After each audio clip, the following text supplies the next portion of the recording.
Hello everyone, I am Renu. Welcome to my channel. आज जो topic हम लेके आए हैं that is income tax unit 10 basic of residential status.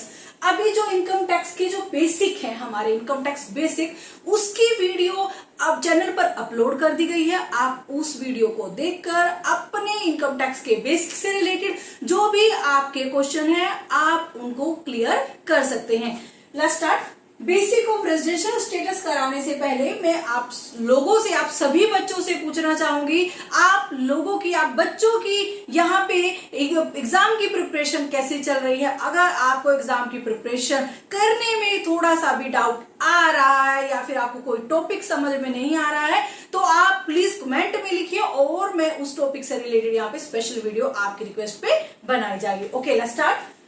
Basic of residential status क्या है मैडम? एक पर्सन है, वो पर्सन क्या कर रहा है मैडम? वो पर्सन यहाँ पे इनकम कमाता है। हमारे इंडिया में रहकर वो पर्सन इनकम कमाता है। क्या वो पर्सन इंडिया का है? यस, अगर वो इंडिया का है तो इंडिया में रहकर वो इनकम कमा रहा है। क्या वो पर्सन बाहर का है और कुछ टाइम के लिए हमारे इंडिया में आया है, कुछ काम करने के लिए, कोई बिजनेस प्रोफेशन लगाने के लिए आया है, क्या वो भी यहाँ पे टैक्स के लिए एलिजिबल है? यस बेटा, हम सारी कंडीशंस को यहाँ पे करने वाले हैं कि हमारे इनकम टैक्स डिपार्टमेंट किस किस को छोड़ता है एंड किसको नहीं छोड़ता है। एंड क्लियर कट आंसर यही है, इनकम टैक्स कहता है कुछ भी करिए, इनकम अगर आपने इंडिया में कमाई है, अगर आपने टैक्सेबल इनकम मीन्स अगर आपने इनकम यहाँ पे अर्निंग करी है तो आपको उसके ऊपर मुझे तो टैक्स देना ही देना पड़ेगा। इनकम टैक्स डिपार्टमेंट किसी का भी सगा नहीं है। Okay, let's start.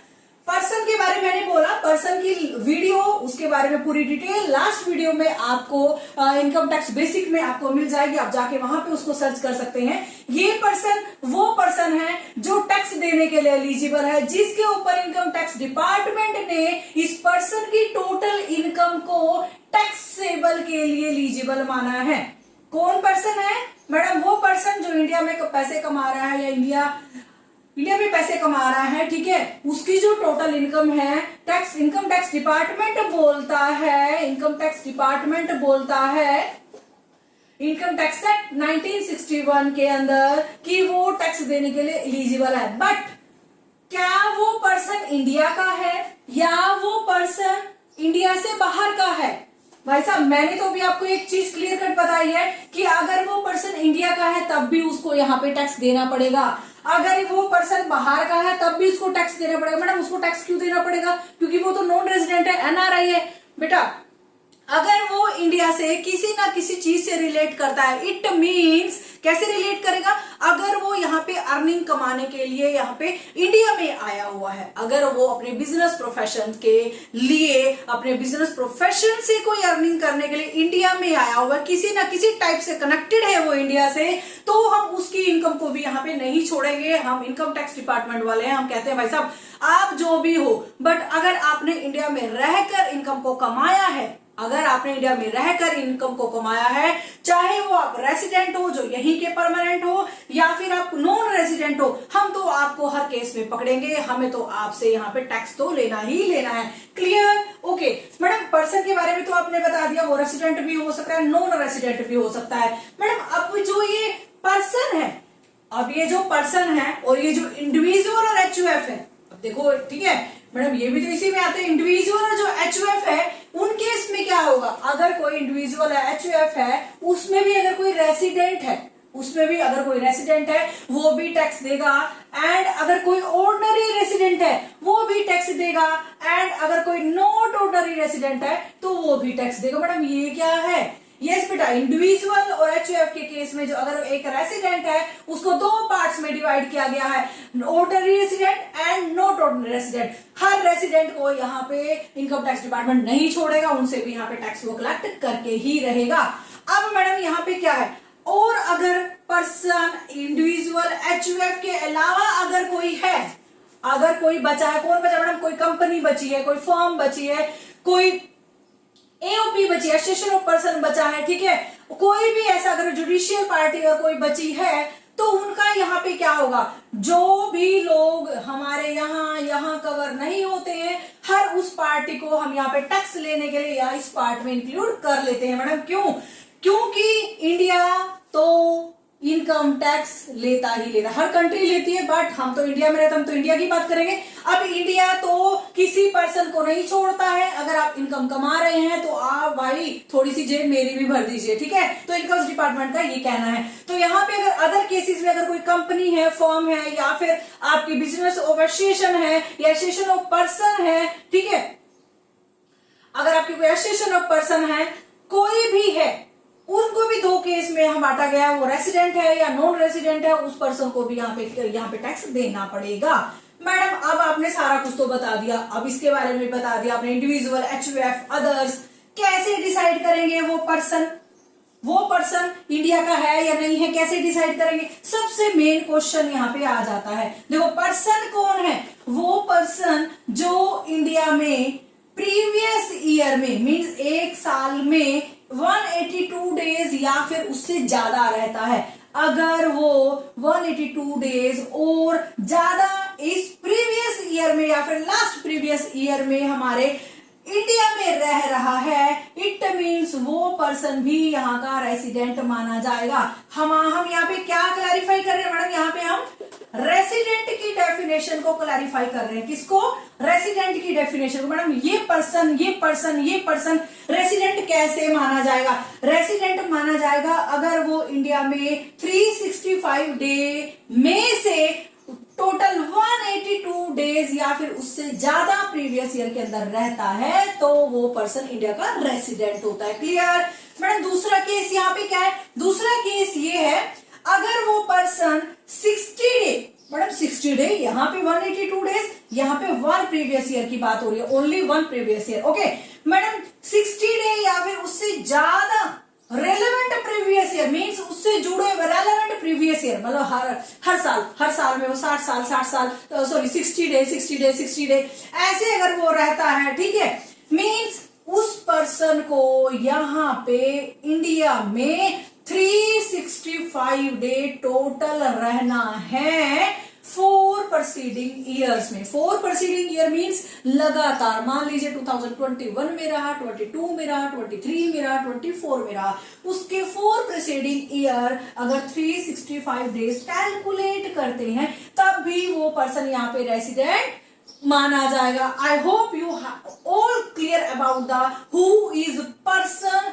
His income for eligible for tax. Okay अब हम इसको आगे थोड़ा टॉपिक को करते हैं, बट मैं उससे पहले आपको थोड़ा बताना चाहूंगी। मैडम ये तो आपने बता दिया ये पर्सन है, ठीक है। अब ये पर्सन है अगर वो 182 डेज और ज्यादा रहता है प्रीवियस ईयर में, तब भी हम उसकी इनकम को टैक्सेबल यहाँ पे मान रहे हैं। अगर वो 60 दिन 60 डेज और या ज्यादा रिलेवेंट प्रीवियस ईयर में रहता है, मीन्स लगातार रहता है, और टोटल 365 डेज 4 प्रीसीडिंग ईयर में रहता है, तब भी वो रेसिडेंट है, ठीक है। मैडम ये तो आपकी बात समझ में आ गई। अब इसमें वो कौन पर्सन है जिस पर्सन को हम अपने इंडिया का रेसिडेंट ट्रीट नहीं करते हैं? ये है हमारे इंडिया के रेसिडेंट। और अब बात हो रही है इंडिया के नॉन रेसिडेंट के बारे में। ये हुए हमारे रेसिडेंट एंड अब बात करते हैं नॉन रेसिडेंट के बारे में। मैडम नॉन रेसिडेंट कौन है? नॉन रेसिडेंट वो पर्सन है, नॉन रेसिडेंट वो पर्सन है इंडिया का वो सिटीजन जिसने इंडिया को छोड़ दिया है।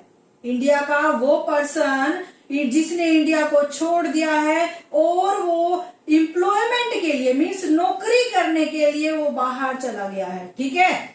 क्या कंडीशन बोली? अगर वो पर्सन इंडिया से बाहर चला गया है और अपनी सैलरी कमाने के लिए, अपनी इनकम कमाने के लिए, एम्प्लॉयमेंट के लिए बाहर चला गया है, तो वो पर्सन भी यहाँ पे नॉन रेसिडेंट होगा मैडम। और वो पर्सन, वो इंडियन पर्सन जो किसी भी प्रीवियस ईयर में किसी क्रू, इंडियन शिप का क्रू मेंबर है। एक तो मैडम कंडीशन आपने बताई कि वो इंडिया छोड़ चुका है एम्प्लॉयमेंट के लिए। किसके लिए? एम्प्लॉयमेंट के लिए। ओके मैडम दूसरी कंडीशन आपने बताई कि अगर वो किसी शिप का क्रू मेंबर है, शिप का क्रू मेंबर है, शिप क्रू मेंबर है। ये दोनों नॉन रेसिडेंट यहाँ पे हो जाते हैं। क्लियर? ओके मैडम ये सब कुछ आपने बता दिया हमें। अब मुझे ये तो बता दीजिए हम कैसे मानेंगे कि वो इंडिया का रेसिडेंट है। इसकी सबसे इजी डेफिनेशन मैं आपको बताती हूँ। एक पर्सन जो इंडिया में जन्मा हुआ है, एक पर्सन जो इंडिया में जन्मा हुआ है, उसके पेरेंट्स यहीं पे रहते हैं, उसके ग्रैंड पेरेंट्स भी यहीं पे रहते हैं, और वो उसके जो ग्रैंड पेरेंट्स है अनडिवाइडेड इंडिया के हैं, ठीक है, तो वो पर्सन यहाँ पे इंडियन का ओरिजिन माना जाएगा, मीन्स वो मूल निवासी ही है। मैडम अब यहाँ पे आपने यहाँ पे हमें बताया है कि एम्प्लॉयमेंट कमाने के लिए गया, इसका मीनिंग क्या है? अगर कोई पर्सन अपने प्रॉफिट कमा, देखो हर पर्सन को क्या है, इनकम कमाने किसी ना किसी वे से, चाहे वो नौकरी करेगा, चाहे वो बिजनेस लगाएगा, ठीक है। अगर वो पर्सन एम्प्लॉयमेंट के लिए, प्रॉफिट कमाने के लिए बाहर गया है, अपनी कंट्री से बाहर फॉरेन कंट्री में गया है, और बाहर ही वो एम्प्लॉयमेंट कर रहा है, और उसकी जो सारी पॉलिसीज है, उसका जो कनेक्शन है वो बाहर की एम्प्लॉयमेंट से रिलेटेड है, तो भी वो नॉन रेसिडेंट यहाँ पे कहलाएगा। ओके मैडम, अब एक चीज और बता दीजिए हमें, यहाँ पे जो एक इंडिविजुअल है, एक इंडिविजुअल को नॉन रेसिडेंट कैसे माना गया है? या तो उसके ऊपर दो कंडीशन है, क्या है? या तो वो आपका रेसिडेंट है, या फिर वो आपका या तो आपको नॉन रेसिडेंट है, या फिर deem to be non resident है। मैडम ये क्या हो गया? ठीक है, हम यहाँ पे बता रहे हैं एक नॉन रेसिडेंट पर्सन के बारे में। नॉन रेसिडेंट पर्सन क्या होता है? ऐसा पर्सन या तो वो नॉन रेसिडेंट है, या फिर वो deemed to be non resident है, deemed to be non resident है, उस पर्सन को भी यहाँ पे नॉन रेसिडेंट माना जाएगा। आपके यूजीसी नेट में क्वेश्चन आमतौर पे पूछ दिया जाता है कि जो नॉन रेसिडेंट पर्सन होता है, क्या उसमें deem to be non resident आता है? यस मैडम, उसमें भी deem to be non resident person आएगा ही आएगा, 100% श्योर है। ओके क्लियर, चलो हम आगे इसको करते हैं, थोड़ा और डिटेल में करते हैं। अब मैं आपको यहाँ पे बताने वाली हूं ऑर्डिनरी रेसिडेंट कौन है, ऑर्डिनरी रेसिडेंट कौन है हमारा। अब देखो हमने इसके बारे में बात करी, रेसिडेंट के, नॉन रेसिडेंट के बारे में बात करी, बट वो हमारा ऑर्डिनरी रेसिडेंट यहाँ पे रह जाता है। चलिए उसके बारे में हम बात करते हैं। चलिए अब जो कंडीशंस है रेसिडेंट और ऑर्डिनरी रेसिडेंट की, वो क्या है मैडम? आप रेसिडेंट और ऑर्डिनरी रेसिडेंट कैसे बता रहे हैं बेटा? देखो अगर रेसिडेंट जो परमानेंट इंडिया का है वो तो रेसिडेंट है ही है, ठीक है, वो तो हमारे इंडिया का एलिजिबल पर्सन है for tax. And ordinary resident बनने के लिए भी कुछ कंडीशंस है, या तो वो इन दोनों कंडीशंस को पूरा करे तब भी वो रेसिडेंट माना जाएगा ऑर्डिनरी रेसिडेंट को, ठीक है। अगर वो इन दोनों में से एक कंडीशन को पूरा करता है, या तो 182 डेज वाली कंडीशन को पूरा करता है, या फिर वो 60 डे और मोर फॉर प्रीसीडिंग ईयर, या फिर 365 फॉर प्रीसीडिंग ईयर वो कंप्लीट करता है, तब भी वो ऑर्डिनरी और रेसिडेंट यहाँ पे माना जाएगा। बट साथ में अगर ऑर्डिनरी रेसिडेंट इनमें से एक कंडीशन, मान लीजिए उसने कंडीशन नंबर 2 उसने यहाँ पे फॉलो अप करी है, ठीक है, वो 365 डेज 4 इयर्स में यहाँ पे रहता ही रहता है, तो ऑर्डिनरी रेसिडेंट को एडिशनल 2 कंडीशंस भी यहाँ पे कंप्लीट करनी पड़ेंगी, फुलफिल करनी पड़ेंगी। मतलब क्या है वो उसके लिए additional conditions income tax department ने क्या दी है? वो total 10 years, mean total 10 year. कौन से 10 ईयर मैडम? कहता है अगर वो पर्सन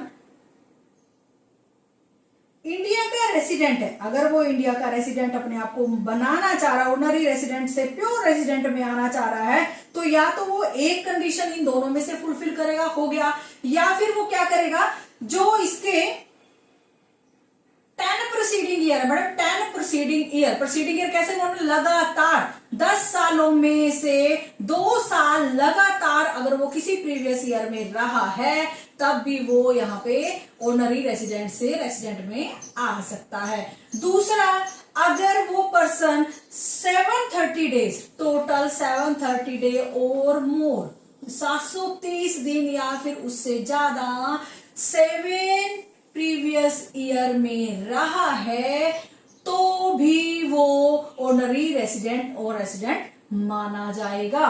मैडम आपने हमें क्या बोला? हमने ये बोला कि एक इंडिविजुअल को रेसिडेंट, ऑर्डिनरी रेसिडेंट हम तब मानेंगे अगर वो इन 2 कंडीशंस को पूरा करता है। अगर वो इन 2 कंडीशंस को पूरा नहीं करता है, तो इट मीन्स इन दोनों में से एक कंडीशन उसको फुलफिल करनी पड़ेगी और दूसरी कंडीशन जो एडिशनल कंडीशन है वो उसको दोनों ही माननी पड़ेगी। क्या है? पहली कंडीशन है पिछले 10 साल मीन्स प्रिसीडिंग 10 सालों में से 2 साल अगर वो कंटिन्यू इंडिया में रहा है तब भी वो यहाँ पे रेसिडेंट माना जाएगा, और अगर वो 7 प्रीवियस ईयर में से 730 डेज या उससे ज्यादा इंडिया में रहा है तब भी वो इंडिया का रेसिडेंट माना जाएगा। ओके क्लियर मैडम, ये तो हमें समझ में आ गया। आप कह रहे हैं कि इस पर्सन को ये दोनों कंडीशंस पूरी करनी पड़ेंगी, अगर ये दोनों नहीं करता है तो एक करता है तो फिर उसको ये वाला चार्ट भी फॉलो अप करना पड़ेगा। यस बिल्कुल सही।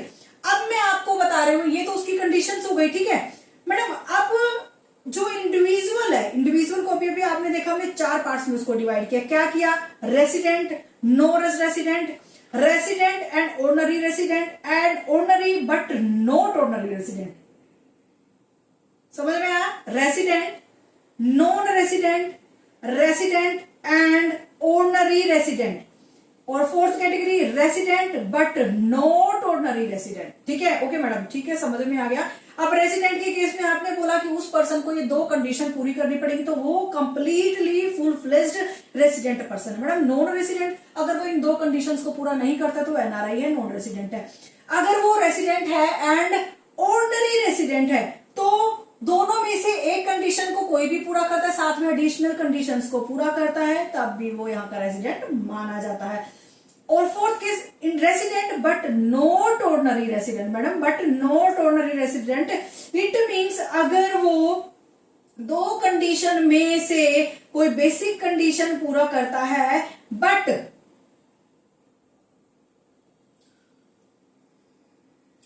मींस अगर कोई पर्सन 2 कंडीशन, ठीक है, अगर कोई पर्सन 2 जो कंडीशन दी हुई है बेसिक कंडीशन है उनको पूरा करता है एंड जो दूसरी कंडीशन एडिशनल कंडीशन की है उनको पूरा नहीं करता है, इनको पूरा करता है और इनको पूरा नहीं करता है, वो रेसिडेंट है बट वो नॉट ऑर्डिनरी रेसिडेंट है। ठीक है, मींस दोनों में से एक कंडीशन पूरा करता है, दोनों में से एक कंडीशन पूरा करता है और इनको कंडीशन को पूरा नहीं करता है, ये उसके लिए बंद है। ये करता है, इसमें से 1 वाली कंडीशन पूरा करता है, एडिशनल कंडीशन कोई भी पूरी नहीं करता है, तो यहाँ पे वो नॉन ऑर्डिनरी रेसिडेंट माना जाएगा। I hope you all have clear about that. अब मैं आपको बता दूं, जो ये रेसिडेंट का केस आप पढ़ रहे हैं, ठीक है, अभी अभी मैंने आपको बताया कि HUF भी आया था एंड आपका यहाँ पे AOP भी आया था। उस केस में क्या है, उस केस में भी मैं आपको यहाँ पे बता देती हूँ, residential status of HUF। Okay,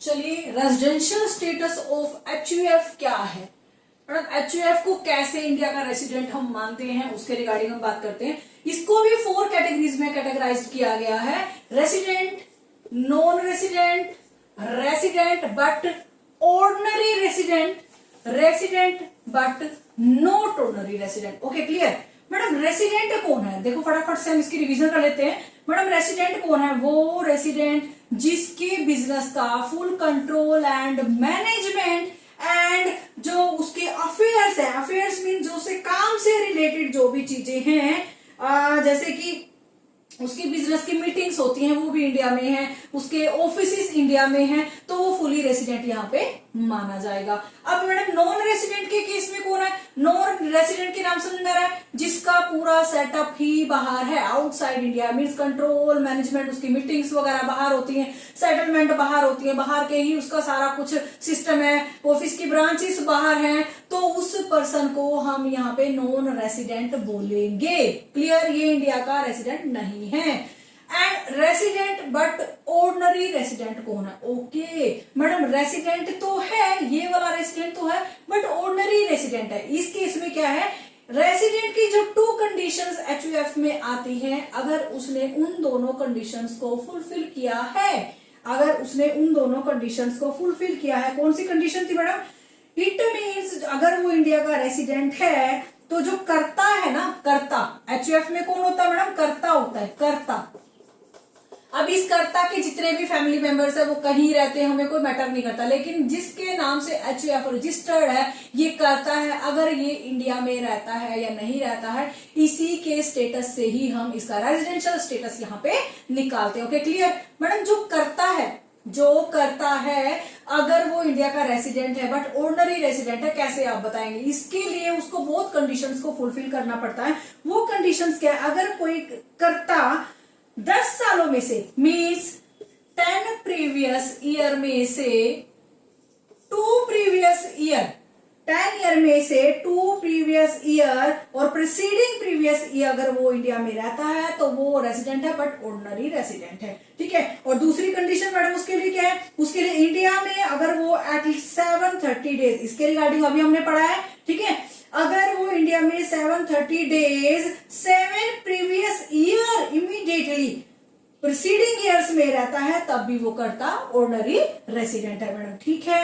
अब वो नॉन ऑर्डिनरी रेसिडेंट कैसे है? अगर वो इन बोथ कंडीशंस को पूरा नहीं करता है इट मींस वो रेसिडेंट है बट नॉट ऑर्डिनरी रेसिडेंट है। ठीक है। कौन सी कंडीशन को? बोथ बेसिक कंडीशंस को तो पूरा कर दिया, बट जो कंडीशन अभी 730 डेज वाली दी हुई है, ठीक है, 730 डेज एंड 10 प्रीसीडिंग ईयर में से 2 प्रीसीडिंग ईयर अगर वो रहता है, इनको अगर वो नहीं पूरा करता है इट मींस वो रेसिडेंट है बट नॉट ऑर्डिनरी रेसिडेंट है। क्लियर? Okay madam. ठीक है, ये बात हो गई हमारी। अब हम बात करते हैं जो residential status of AOP, BOI and AJP। ठीक है, वो कौन है मैडम? एक जो ये रेसिडेंट पार्टी है, जो ये है, अभी आपने बोला HUF के अलावा कौन कौन है, अभी हम इसको भी चलो कर ही लेते हैं।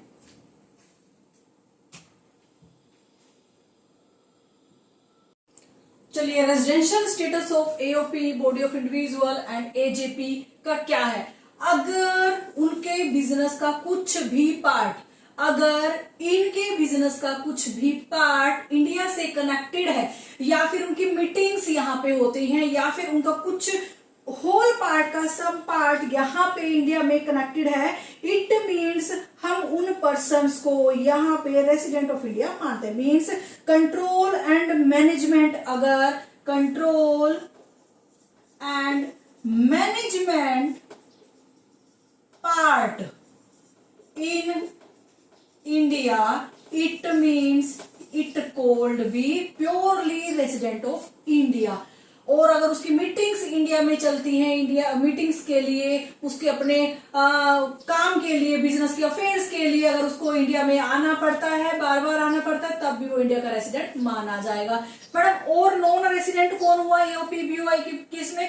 मैडम इस केस में अगर उसकी मीटिंग्स आउटसाइड इंडिया होती है, उसका इंडिया से कोई कंट्रोल नहीं है, कोई मैनेजमेंट नहीं चल रहा, कोई भी लेना देना नहीं है, तो वो इंडिया का नॉन रेसिडेंट यहाँ पे बन जाता है। क्लियर? ओके मैडम, ये तो आपने हमें बता दिया। मुझे ये बता दीजिए जो रेजिडेंशियल स्टेटस ऑफ कंपनी क्या है? ऑफ कंपनी क्या है? Company madam, residential status of company क्या है वो भी आपको बता देते हैं।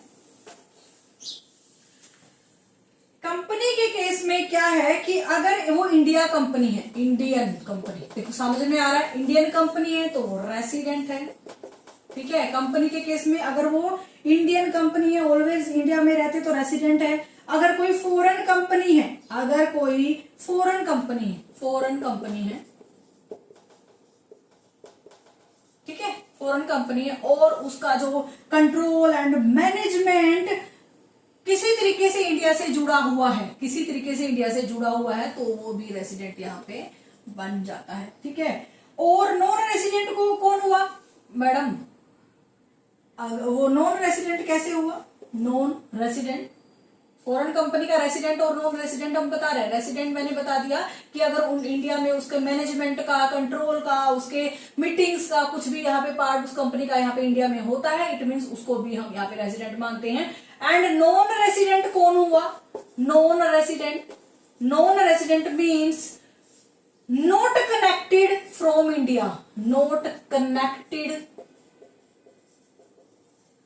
फ्रॉम इंडिया एनीवे, किसी भी वे से इंडिया से कनेक्टेड नहीं है तो वो इंडिया की कौन सी कंपनी होगी? नॉन रेसिडेंट यहाँ पे कंपनी हो जाएगी। ठीक है, आई होप आप लोगों को आज का लेक्चर समझ में आया होगा। थैंक यू सो मच, मिलते हैं नेक्स्ट वीडियो में। प्लीज मेरे चैनल को लाइक सब्सक्राइब जरूर करेगा। मैं बहुत मेहनत कर रही हूँ आप लोगों के लिए कि आप लोगों का तो मुझे JRF UGC नेट तो करा के ही रखना है, तो इट मीन्स प्लीज थोड़ा सा सपोर्ट मुझे कीजिए। थैंक यू सो मच, मिलते हैं नेक्स्ट वीडियो में।